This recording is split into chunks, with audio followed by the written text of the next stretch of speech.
கிருஷ்ணகிரி அருகே அடுத்தடுத்து 12 வாகனங்கள் மோதிக்கொண்ட விபத்தில் தந்தை மகன் உட்பட 3 பேர் உயிரிழந்த சம்பவம் பெரும் சோகத்தை ஏற்படுத்தியுள்ளது. கிருஷ்ணகிரி ஒசூர் தேசிய நெடுஞ்சாலையில் நாள்தோறும் இருபுறமும் 50,000க்கும் மேற்பட்ட வாகனங்கள் சென்று வருகின்றன. எப்போதும் பரபரப்பாக காணப்படும் அந்த சாலையில் விபத்துகளும் அதிகளவில் நிலவி வருவது வேதனைக்குரிய விஷயமாகவே உள்ளது. அந்த வகையில் கடந்த 20ஆம் தேதி மாலை குருபரப்பள்ளி என்னும் இடத்தில் தேசிய நெடுஞ்சாலை சார்பில் சாலை அமைக்கும் பணி நடைபெற்று வந்துள்ளது. அங்கு மைதாமாவு ஏற்றி வந்த லாரி ஒன்று கட்டுப்பாட்டை இழந்து முன்னே சென்ற 2 கார்கள் மற்றும் இருசக்கர வாகனங்கள் மீது மோதியது.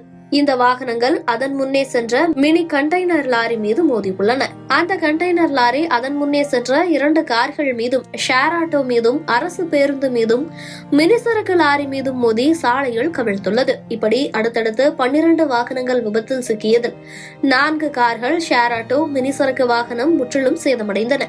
இந்த விபத்தில் இருசக்கர வாகனத்தில் பயணம் செய்த பர்கூர் அருகே உள்ள தபால்மேடு பகுதியைச் சேர்ந்த அன்வர் மற்றும் அவரது மகன் அசப் ஆகியோர் சம்பவ இடத்திலேயே உயிரிழந்தனர். அதேபோல ஆட்டோ ஓட்டுநர் ஒருவரும் உயிரிழந்தார்.